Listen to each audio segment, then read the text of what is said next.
Hi, I'm Todd Carter. I am Chief Development Director for Hospitality of North Carolina. I also serve on the Boontown Council.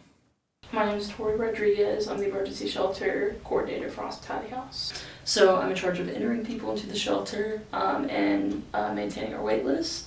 And then I also coordinate housing search and service coordination for folks.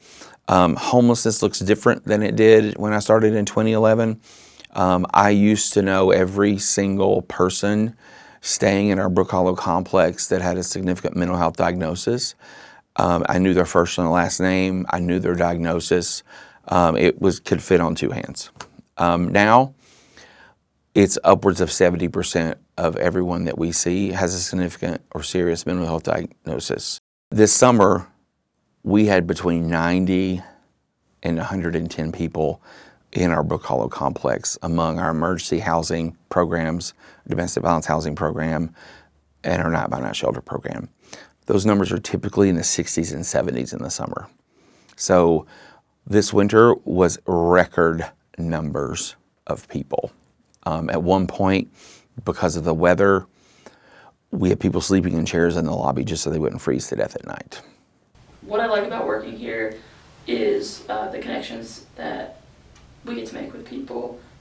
You know, you spend a lot of time getting to know folks and understanding their situation, and it's really meaningful and really purposeful getting to do that. You know, the folks that we work with have a lot of barriers in place that keep them from getting housed. We have a severe lack of affordable, safe, and available housing. You know, I work with people who have had felonies in the past or have a criminal record, and those are really big pieces of red tape that are really hard to get past when you're searching for housing for somebody. Can be really disheartening when you're working with somebody every day and you see how hard they're trying and you're trying so hard, and they're just, you know, you get to a point where you're like, I just feel like I don't have any options. And if you're feeling like that, then the person you're working with is definitely feeling like that.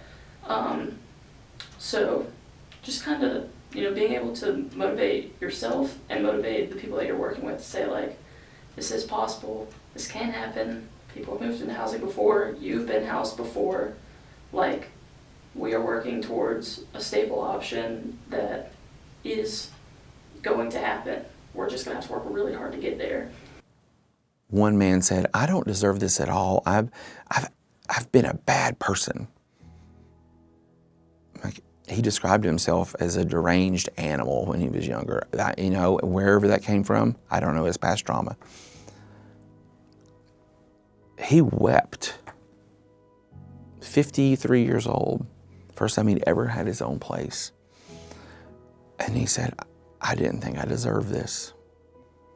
Our senior population is growing 20% a year since 2019 of number of homelessness.